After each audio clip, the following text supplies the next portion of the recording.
Beaucoup de pays du monde ont souscrit à bon nombre d'instruments juridiques internationaux et régionaux qui garantissent dans les conditions d'égalité la participation des femmes à la vie dans leur communauté en général et en particulier à la vie publique et politique, dont notamment la Déclaration universelle des droits de l'homme, la Convention sur l'élimination de toute forme de discrimination à l'égard de la femme, la Résolution 1325, Femmes, paix et sécurité et bien d'autres. Et la RDC n'est pas en reste.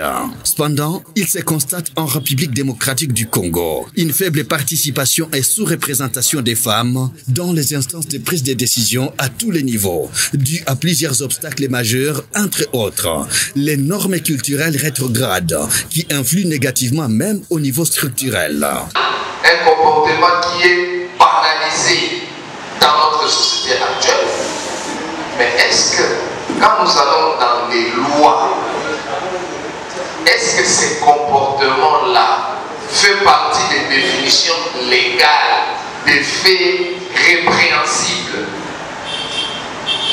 Peut-être oui, peut-être non.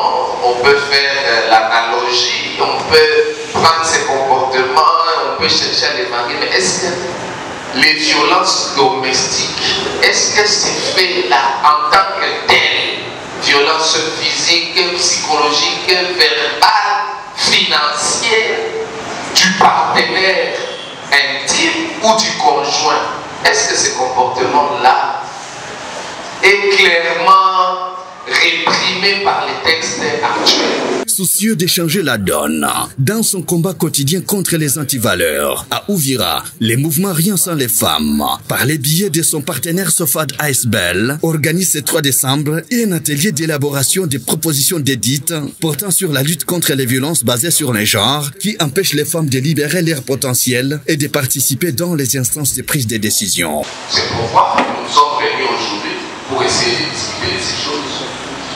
Nous irons en Carrefour et nous allons lister, nous allons faire une liste des comportements antisociaux qui violent les droits des femmes et des filles, des comportements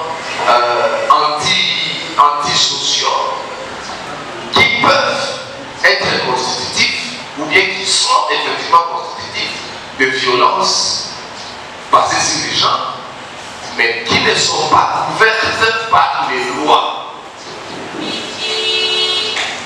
J'ai donné un exemple, il y en a tant d'autres.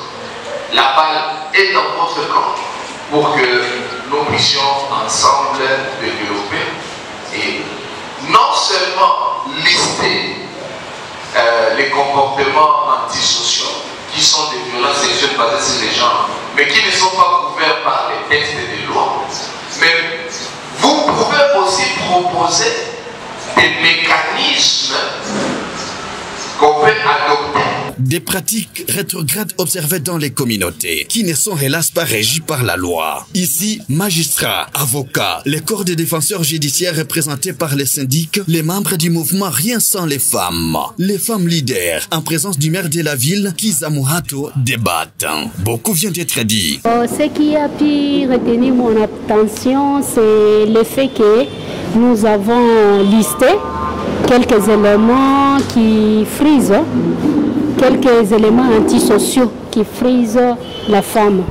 Et c'est ce qui a vraiment retenu mon attention parce que dans certaines lois ou dans certains édits, il y a certains éléments qui ne sont pas pris à compte. Mais ici, nous avons pu quand même trouver la place de les lister.